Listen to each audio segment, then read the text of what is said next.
Bonjour, un livre témoignage pour raconter son combat pour son fils marin après la terrible agression dont il a été victime le 11 novembre 2016 pour avoir pris la défense d'un couple qui s'embrassait à la Part-Dieu. Audrey Sauvageon est notre invitée. Bonjour. Bonjour. Audrey Sauvageon, La tête haute, le combat de la mère de Marin, paru chez Flammarion. Un livre que vous n'auriez pas écrit sans l'accord et avec le soutien de Marin, il faut le dire.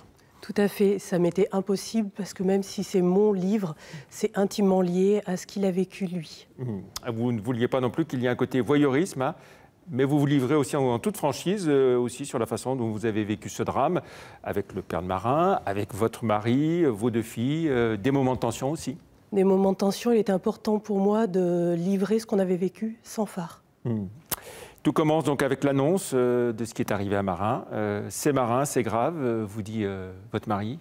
Et puis le cataclysme de ces premières heures et vos premières colères déjà pour arriver à voir Marin quand il arrive à l'hôpital, parce que vous arrivez avant lui. J'arrive avant lui, c'est un hasard assez particulier. J'arrive à l'hôpital avant lui vu qu'il n'est pas transportable quand je suis appelée. Et puis il va y avoir donc la rencontre avec le chirurgien de permanence. Hein, on est un 11 novembre, hein, jour férié, au soir, le docteur Afif qui opère Marin et il vous laisse peu d'espoir qu'il s'en sorte. Il me laisse peu d'espoir qu'il s'en sorte parce que si on se penche sur les chiffres, il y avait en effet peu d'espoir. Il a pour autant voulu tout tenter. Voilà. Et il vous explique déjà très bien ce qu'il va faire, ce qu'il a fait. Quelque chose se passe quand même déjà entre vous, Marin, et lui, quoi. Tout à fait. Il prend le temps de nous expliquer.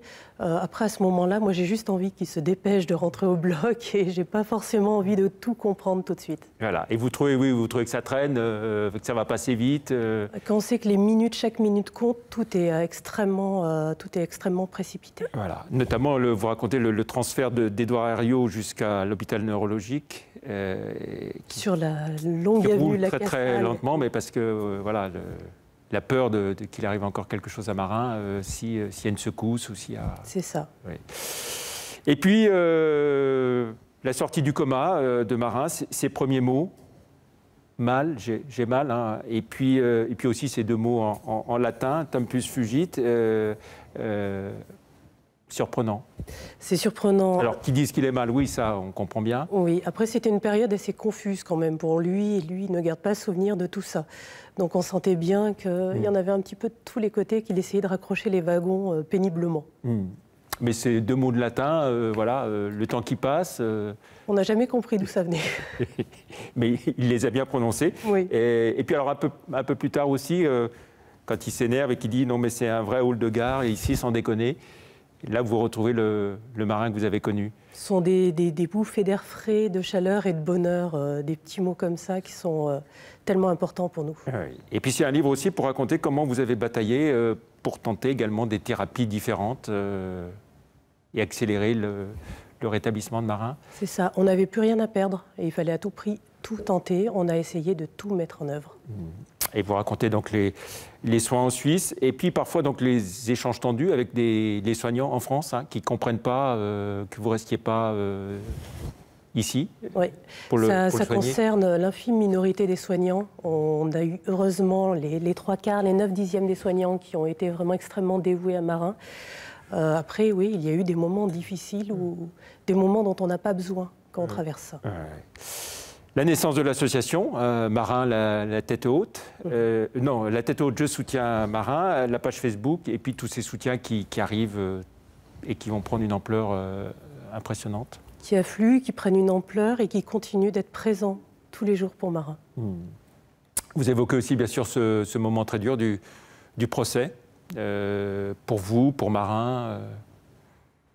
Ouais, c'est très très dur et ça l'est encore maintenant. C'est pour ça que j'ai plus de facilité à l'écrire qu'à en parler. Oui. Et puis, donc, on va dire un mot aussi de ce combat de l'association pour les victimes d'un traumatisme crânio-cérébral et puis le soutien à la recherche médicale autour de tout ce qui concerne le cerveau. Tout à fait. On a découvert un monde qu'on ne connaissait pas et il est important pour nous d'essayer d'œuvrer tant que faire se peut pour essayer de faire évoluer doucement les choses à notre petit niveau. Voilà. Et puis, il y a eu la création de ce prix Marin par la région Auvergne-Rhône-Alpes, hein, pour primer, distinguer des gens qui font preuve d'héroïsme Tout à fait. C'est quelque chose qui, selon moi, est important. Mettre en lumière, finalement, plutôt que des faits sordides et assez tristes, mettre en lumière des héros du quotidien. Voilà. Et puis, vous avez un chapitre à la fin aussi sur les rencontres, le destin. Vous racontez que finalement, ce 11 novembre, jamais Marin aurait dû se trouver à la Part-Dieu, dans ce bus. Rien ne se passe comme prévu, finalement, ce jour-là. Et peut-être, dans notre malheur, certaines choses ne se sont pas passées comme elles auraient dû, et tant mieux. Voilà. Marin écrira-t-il un jour son histoire aussi, de son côté ?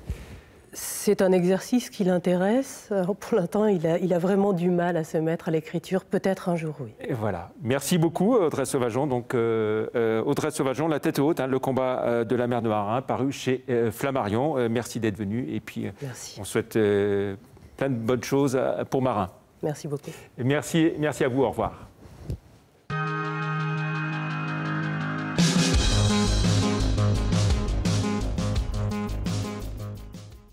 Ils sont à l'origine de